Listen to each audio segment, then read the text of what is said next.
Welcome back to Cool Guys with T-shirts and hats.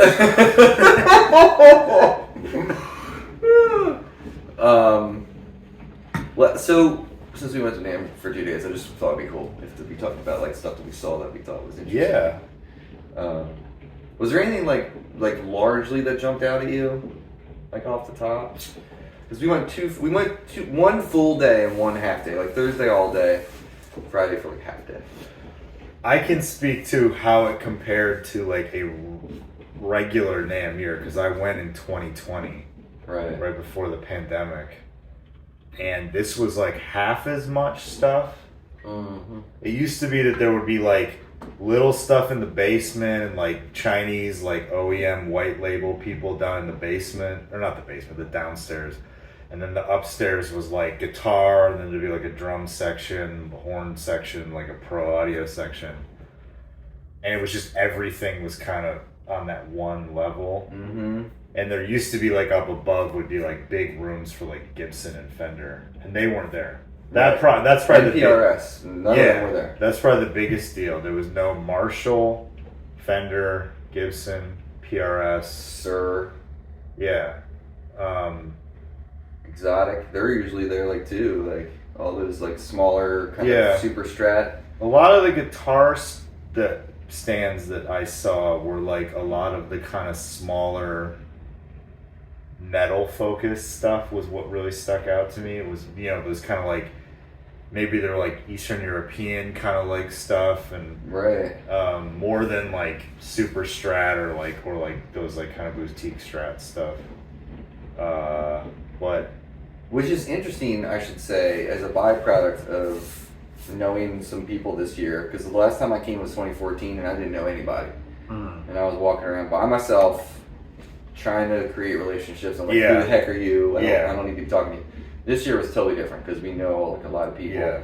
But it's got to be tough for those small companies knowing how expensive. So I didn't know this. I'm speaking for both of us, but I did not know this. But we went to the Chapman booth and we were talking to Pete, and he was telling us how expensive these booths are, and it ranges from how like much square footage you have. Because Chapman was like against a wall, and I think he said it was like 20 or 30 grand just to do that. Yeah. So I'm like, for some of these smaller boutique builders, if they're coming from Europe, even, dude, that's got to be so expensive for those small companies. It may make more sense for them than an American company because they need to get like a foothold in some dealers, whereas American companies may just be like, whatever, we don't really need it, Yeah. Like I think I remember someone asked Pete Thorne if he was going to NAMM, and he said yeah, and they were like, are they going to have your new signature at Sir? And he said Sir's not going because they're busy enough that they don't need it, kind of thing. And that's kind of like what Josh from like JHS said and stuff. It was like they don't really need to go anymore. Which I was so bummed that Josh wasn't there. We were talking about this, that like I wish Josh would have been there just to give him a hug, and Nick Greer. That would have been cool. That would have been fun. But we got to see. Well, so when we came in and we got our badges, we went first to 2 Rock to say hi to Eli, and they had that cool new vintage deluxe amp, which we didn't even play through. I know. So like, I've been debating on whether or not sending my Bloomfield Drive head back and getting the TS1, and there was a TS1 there, so I was like, I just want to play through that and hear it, and I freaking love the second channel, so I might swap the heads. We'll see, but we didn't even play. You didn't play the Joey one either. I didn't. It feels weird, like, I get self-conscious as a guitarist when you're playing, like, it's because you can't hear, really, and it's like, I'm not going to crank it and get my tone, because to get comfortable I need like my tone. I could play a strat or I could pick up whatever and it would feel fine, but it was also like every time we showed up at the booth it tended to be busy, so it wasn't super easy to like plug in. We were there because John from Peach Guitars had texted saying, hey, come hang out, I'm gonna interview Eli at 1. So we went and we were hanging watching them record so we could say hi to those guys. And then Tomo Fujita and Paul Davids both came up at the same time. Yeah, because I was about to go, hey, you should go play the new amp, and then Tomo showed up. Yeah. And he wasn't playing through that. He was playing through their crazy loud clean one, but the Sterling. He was playing at at a reasonable volume, I would say, but loud. Right.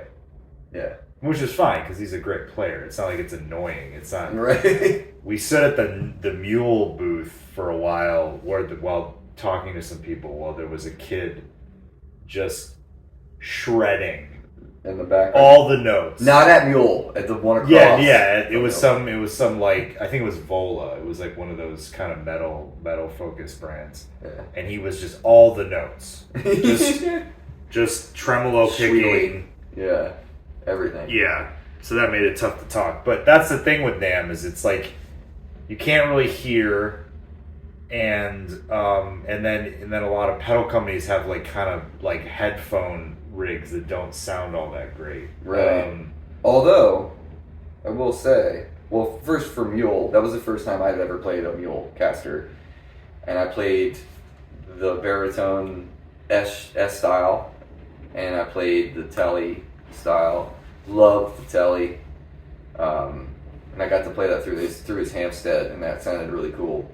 And I enjoyed that. And then Danny from Songhurst from Rock Slide was there. Also, apparently, is it their 10th anniversary? Mule? Yeah.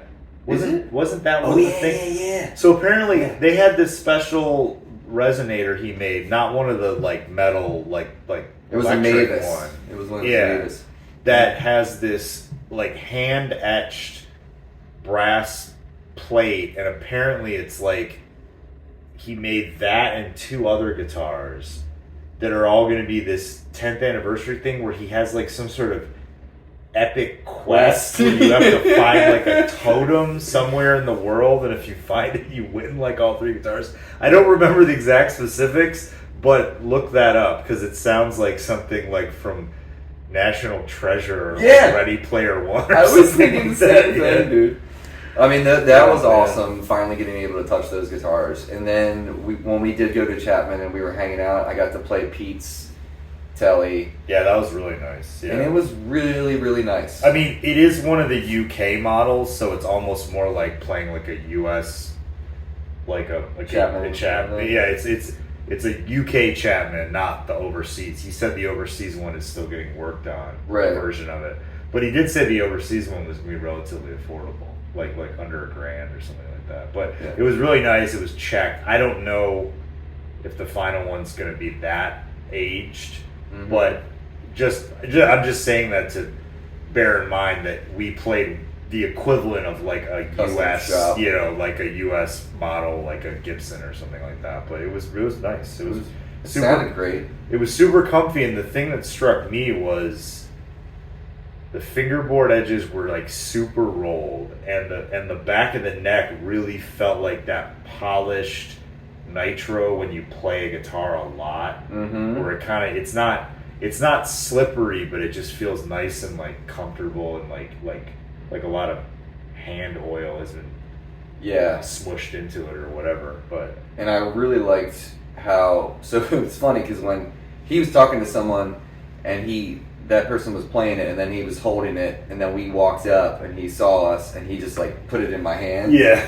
And then he was like, plug it in, man. And because I was just playing it acoustic, and then he plugged it in for me, and there was like a super high gain, like, because everyone that comes through that, I mean, those guitars are, I mean, Rob's known for like heavy music, so that's fine. Stuff, But Pete knew as soon as like started playing, it was like he was talking to someone, and he just reached over and like turned the gain down. Clean Krasno sounds, but yeah, that guitar was awesome. I really, really liked it. I could see playing that. They had a couple of their, like, I think they were prototypes from their new factory.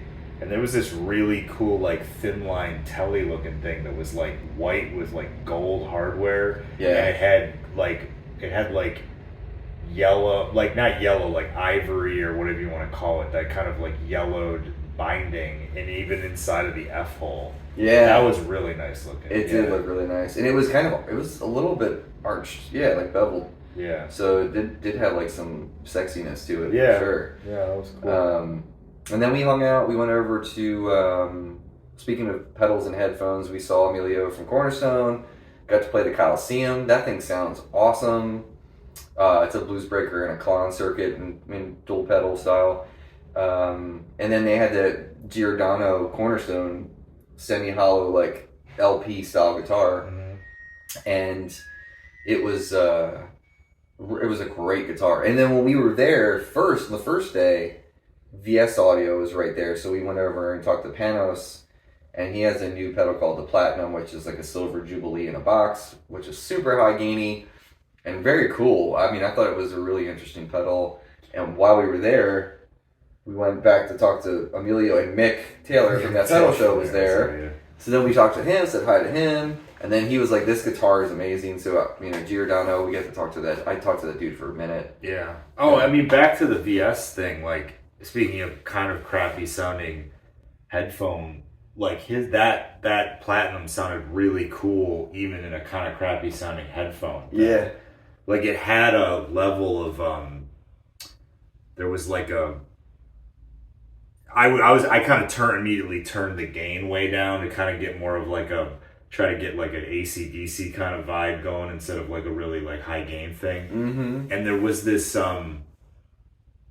like kind of ringing quality to the note trail off that sounded really cool. Like it wasn't, it wasn't like it's like even in a bad headphones, it sounded like you were playing not just a pedal. I think I'm really interested to hear what it sounds like when someone plays it through like an actual nice setup. Maybe we'll send me one. He was kind of alluding to it, but it was cool, and it had like an input and output gain thing where the output gain kind of did almost like a power amp kind of deal. It was kind of cool.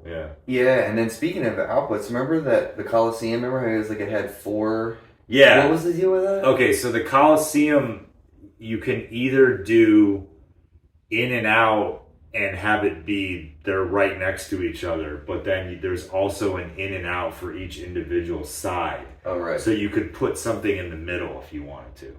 Oh, yeah. Like if you wanted to put like a pedal, and you could put another boost in the middle or like whatever, Yeah, that's pretty cool. Just an interesting like extra level of kind of functionality to the fact that he crams so much functionality into that stuff.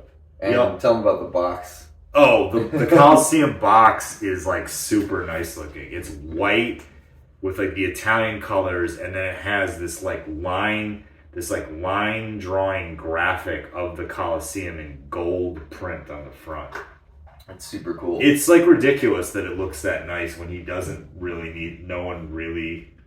I shouldn't say no one cares about boxes. You don't really need to go that crazy on a box. But he does. It's pretty impressive. He has the box. And then what else did we kind of walked around. We saw Jason Shadrick from Premier Guitar. We hung out with him for a little bit. He's got a lot of really cool stuff happening, which we can't talk about. But we looked at the new Walrus, their like budget line. Oh yeah. Which is interesting because they went with this control scheme where it's like sliders instead of pots, and they all have like a center detent. Mm-hmm. And the LEDs are like square. Oh yeah, it's a lot of stuff that you wouldn't expect on a budget line. Like you would think, budget line would just do it with like pots and like it would be really cheap, like little 3mm LEDs or whatever. I didn't play them, but I was impressed by how they looked. Yeah, we walked by. We filled with fiddles. Oh, we went to Jam. Oh, Mick was there, which was cool. Which was the next day. So we saw him. We saw him Thursday, but then we saw him again Friday. So he explained like how the new stuff on the Harmonious Monk works, which is cool. Yeah. How the tap tempo that does like the speed ramps and stuff work, and then he was just like turning on pedals while I was playing and making crazy noises. You know what I'm thinking about with those, because we both played through the Jam stuff. I had never played through any Jam pedals before, which was cool to see them there. But what I thought was interesting was the compressor. Oh, the Dinosaur. Yeah. I was really... I mean, it's based on a Dynacomp, but like there was something more to it. It felt like more musical for some reason. Like it didn't squeeze as hard. And it felt like it really beefed out single note stuff, which was cool. And I did some Corey Wongy type crap, and it totally did that thing. The Seagull was fun. That's that crazy frequency. It's this pedal that like it has two modes. One is like a cocked wah thing, where the frequency just does like where in the sweep of the wah, and then it has a switch that just does this weird thing. It's just like a piercing frequency. Yeah, which. If I could give any criticism, I would say maybe that should be on like a momentary foot switch instead of a toggle, like a toggle, because it felt like, I don't know. Yeah. How would you use it? He mentioned it was something with like David Gilmour type thing or something. I don't know what he used what that's a reference to. Yeah, maybe I misheard him. He was he was talking to you, and then it was also very loud. So it was hard to hear. What he was saying because I had headphones on, but yeah, and then we walked around. We went to Digitech. That was interesting. They seemed to only be there just for like dealers. Yeah, there wasn't any way to like play the pedals or anything. Chris found a cool Martin that you liked. Yeah, that was interesting. It was like it was all mahogany. Mm-hmm. It was like one of their lower end models. I'll have to ask some of my like acoustic friends if it's like a piece of garbage. But I thought it sounded great. It had I think they called like it was like a thin oval neck or something, which reminded me of my Les Paul Classic kind of neck. And it sounded nice. It was pretty loud and sounded nice and played nice. And it had kind of like a vintagey vibe because it's like the brown. And it had like a tortoise pickguard, so it didn't look cheap, I guess. No, not at all. No, I'm always trying to figure out if I want to buy an acoustic, and I never know, and then I don't know what to buy unless I like ask Jeremy Shepard to like, tell me what to buy. Yeah. I think what else did we see that was cool? There was some stuff we missed that was kind of a bummer. Apparently, there's like a new people that own High Watt had a booth. Oh, that amp sound. And they had like a new High Watt like 20 or something, and they actually have WEM speaker cabinets, like the old ones, which was kind of cool. Yeah. And I just heard about it from Mick Taylor, but it was like that would have been cool to see. And then Kernum had like a new fuzz thing that I didn't even realize. I thought it was just a new color of the Kernum Ridge. Yeah. It's like yellow instead of white, but it's hard though because like sometimes we would walk by some of those and we'd be like interested, but there'd be like 20 people there. Yeah, that's the other thing. You can't get it. And then like if we were walking off and like we met Zach Broyles a couple times to hang and like like if we'd love to see that, but it's full of people, so we'll walk out and then someone texts you like, "Hey, I'm out here," and then you just go hang and then you forget about it. But I mean, we had to go to the 2 Rock booth like twice for you to be able to play the TS1 because every time we went there was a bunch of people. Yeah. Or it was like Premier Guitar had just been there or whatever. Or Peach or whatever. I mean, honestly, that was how you got in. Peach had just finished, so like nobody was around. Yeah. Because they had been interviewing him right in front of it, and then they were done, and you kind of jumped in and was able to play it. But yeah. The thing was, I didn't go really looking for anything. Mm-hmm. I'm sure we missed. I mean, we walked around for 1.5 days. You're always gonna miss something, unless you're there like some people for 3 days, where you literally just wander around, kind of like confused. And then this year their pro audio stuff was in a different building, so like we went over there, but it was like it was a madhouse. It was a mess of people and like I don't know if it was because it was smaller room or what, but it felt like there was a lot of people over there. Yeah, it was not where I would want to be. But it was cool. There was some cool stuff over there. I mean, we saw some cool like studio monitor stuff, and like I was trying to find if there was like in-ear monitor stuff, but it was just so packed. Yeah. With people that it was hard to like actually get up close and see things. Oh, there was wasn't there like that one, what was that mic company? That I was like, oh, those look cool. It wasn't called Roswell, was it? It was like Roswell, yeah. Yeah. I think Pete Thorne uses one of theirs or somebody like that. Okay. Has one of theirs, yeah. And Warm Audio had the booth right up front that was pretty big. We didn't really get to go through there because there was a crap ton of people. So I don't know. I mean, we did what we could. We walked around and saw the people that we'd want to say hi to, and it's tough because they kind of make it like a maze, and the layout is not necessarily very intuitive. Yeah. we got used to it. Like, I feel like when we went back the second day, I knew exactly where to go when I was going to Two Rock. I knew exactly where Amelia was or Mule was.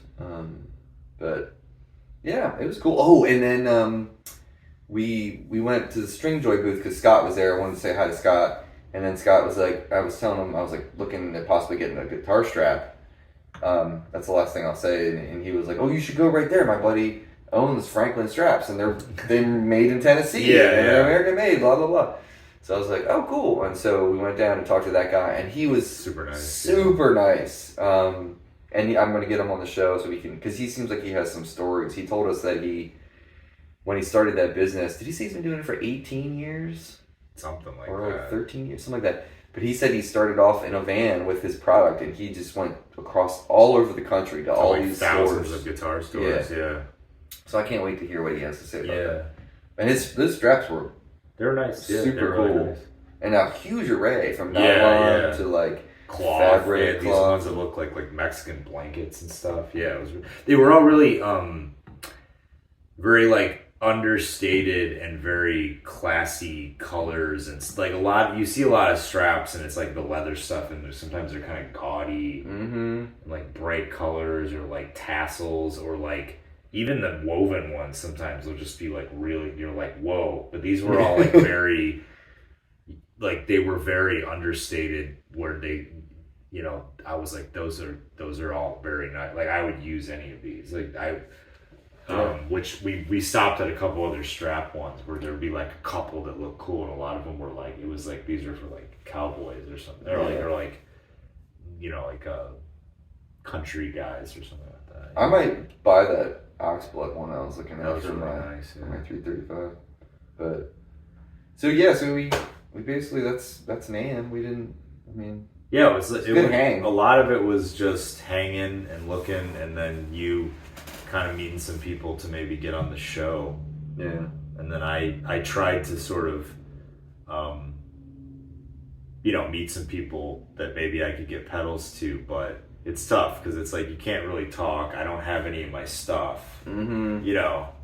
You just hope you're like, oh yeah, cool, and you hope when they say, yeah, send me something that like they actually want you to, like that. Which we'll get one to TPS because I'll hook you up with them. Yeah. You can get them one. Yeah, I need to build some more stuff, but it was, it was fun. I mean, I'm interested to see, I don't know if I would go again, but I'm interested to see next year if they move it back to the traditional January date, and how much bigger it gets, like if any of those big companies come back.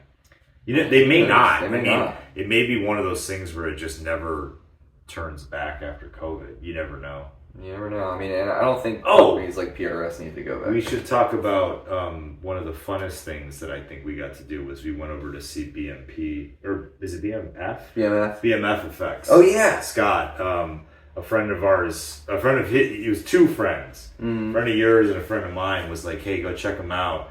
He's been doing it a long time, and he's from Southern California." And so we went over, and he like kind of talked us through all his stuff, and he was like super cool, and he was actually like really nice and very encouraging for me. Like, he was like, don't give up, and I was like, okay. But and what was his biggest piece of advice for you? What did he say? Don't ever say you won't do a Tomb Screamer. Yeah. But no, the super cool thing that he had was he has this wah. Oh yeah. Where you can just hot swap out the circuit board. Yeah. So you buy it from him, and the stock one like already does a few different sounds. But then if you're like, I want to do like the Hendrix mod, like the gray Vox, which is apparently really weird. He can just send you pay for the pedal, but then it's only like $75 to get a new circuit board, and he has that, plus he talked to the guy who modded Hendrix's Woodstock wah, so he knows what that is, so you can get that too. That was actually a really cool idea because nobody's really doing that. There's some people, like I have a Wilson that has like dip switches in it that changes it, but like nobody's really doing something where you just buy the thing. Oh, and he has a special enclosure where there's more sweep. Yeah. I should buy one of those from him. If I'm gonna get something from him, I'm gonna probably get I might get his wah, and I might get that. What was that one overdrive pedal that was like? It was a dual pedal, and like he said, I just soldered this together last night. Oh, Can't remember what it was. But anyway, yeah. He like his stuff is cool, and his Univibe sounded really cool. He has a chorus, he has a compressor, got several overdrives and fuzzes. Yeah, he has a signature with the guy from the Black Crowes. Oh yeah, Mark. Ford. Yeah, which is cool. Yeah. He yeah, it also, for my perspective, I enjoy funny names, and he has some, like one is called like the Purple Nurple and stuff like that, so that was kind of fun. He was a really fun guy. Yeah, he's an older dude, but just very like a good attitude, like a little bit dry and sarcastic, but also just like, you know, kind of like, I've been doing this for a while, and I'm just gonna keep doing it, and it was cool. Yeah. And I've never heard of that company too. I can't believe it. I mean, I had just because of my friend. He's demoed a couple, but he has kind of a I guess you could almost call it a vintagey vibe to his art style, because it's kind of that like script. Yeah, it's all like it's all bent metal enclosures with that kind of like those kind of like 90s fonts, and it's kind of, you know, like a full tone kind of vibe to it. That kind of era, like a original Timmy kind of vibe, that kind of thing. Which I can kind of see like maybe coming back as an aesthetic, you know, because it's like Jenkos, chain wallets, I mean, 90s fonts. Because I heard two people talking about companies going to like bent metal enclosures, like major pedal companies from aluminum. So maybe that's going to be like a thing. It'll be like 90s style. Like, I don't know, man. It's going to make our pedal boards heavier too, I guess, a little bit. Yeah, but more bulletproof. You can like throw it at people and kill them. Like if someone tries to mug you in Baltimore, you can just throw the pedal with it. Yeah. Yeah, he was really cool. I really enjoyed it. Yeah, I'm glad we stopped, because no one was there either, so he was... Yeah. But it was tough. Like, I think this goes back to when we were saying things being loud. He had an amp hooked up, and he would play stuff, but there was like somebody that was like playing Everybody's always near shredding them, and it was like sometimes it was hard to hear exactly what he was talking about, but it was... yeah, it was cool. He had a... Oh, no! That was the one other thing that he had that I thought was really neat was... He had a germanium treble booster, and he was like, people like to run germanium off batteries, so he had the pot would just, you would go all the way down and it would click off. It would click the battery off, which I was like, because all these people will put like switches on the side and all kinds of stuff, and it was like, that's pretty genius. Like, well, not genius, but a very like clever, practical solution. Yeah, that's what the there's a lot of stuff about his pedals that was like that. It was just a lot of stuff where it was like he had, you know, you could tell it was kind of like that 18 years experience where he just thought about stuff a lot, and it was like, you know, some kind of cool things. Yeah. And I liked how people like wanted him to mod them and do all this stuff, and he was like, did it, and then he realized, like, what the hell, man? Like, I did it right the first time. Yeah, it was a single knob boost or something where the people had wanted him to put a frequency knob and like a gain knob, and he did all of it, and then it didn't sound good, and so he just went back.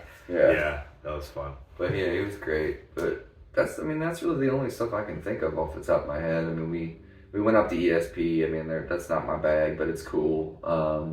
We went in the Yamaha booth and just looked around real quick and came out, but... Yeah, I wanted to see the Rev Stars, but everyone was like playing them. Yeah. And then they were...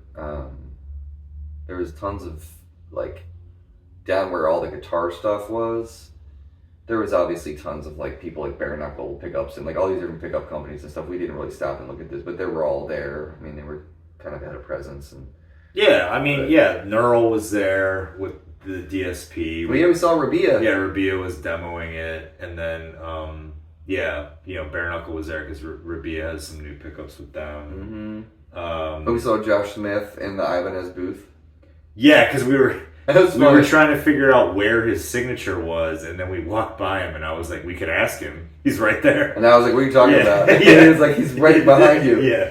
That was funny. Oh, and Thundercat's bass was there at the Ibanez booth. That was interesting to look at. Gigantic. Yeah, the Ibanez stuff their booth was smaller than the last year. You know what was weird? Rickenbacker had that gigantic booth, and I was and like, no had that gigantic booth, and I was and like, no one in it. yeah.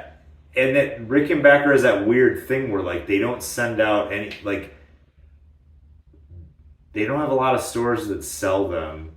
They don't send out any demos, but they sell everything that they make. Yeah. It's just I never really understand that company. I mean, I get it. It's for a specific thing. But yeah, they had this giant booth that had these like plexiglass stands, and everything was hung. Mm-hmm. But yeah, there was never anybody in there.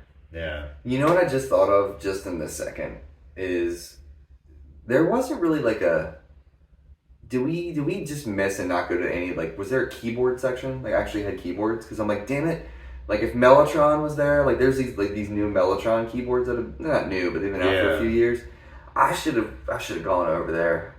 You know what? It might have been in that area with the drums and like the horns that we just never went into. Because I bet you Nord was there. I bet you there were several keyboard companies there. There's a drum section that when you walk by it, it's just a cacophony of everyone playing drum fills over each other. And you just want to get away from there as quickly as possible. Yeah. I wore earplugs the first day. I didn't wear them the second day. But it wasn't that bad. It's just like it's like a compression. It's a lot of noise, and if you're talking to anybody, you're kind of yelling. So like my throat was kind of messed up after the first day. Yeah, it still is a little froggy, but it was like yeah.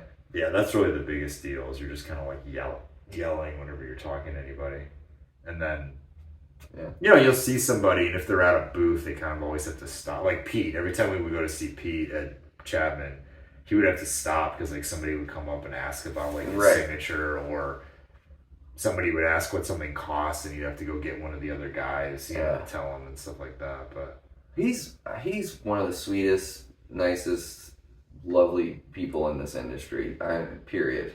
I don't care what people have to say about him in any way, shape, or form. I will tell you right now, I got the biggest bear hug from that guy. Yeah, that was nice. He is the sweetest human being. So I really appreciated the time he took with us. Every time we saw him, he would stop and at least say hi. Yeah. Even like he walked by us one time when we were like at another booth. Mm-hmm. At Mule, I think we were. Yeah, it was with Zach, and he's just like, I think he was like, but yeah. It was good, man. It's been a good trip. Chris is the man. Thank you for letting me crash here. And my pleasure. It's fun to have a guitar buddy to roll around. And we went. I'm gonna put this stuff up on the site later. But we went not hunting. We weren't gonna buy anything today, but we went to a bunch of guitar shops and looked around and saw a bunch of cool stuff, and it was fun. Yeah. So I wouldn't have gone if I hadn't had somebody to go with, because it would have just been like, I just would have been like, nah. Like next year, it's like unless I don't know, unless the pedal thing takes off and I like have to go or something, like I probably wouldn't go unless I knew. I don't know. Like, maybe if Zach went and I went down and got a hotel room and then I could just paddle around or something like that. But he has like shit he has to do. Or stuff he has to do. You can say shit. Yeah. Shit. Well, good shit. Yeah. Well, cool. Well, all right. Anything else? No.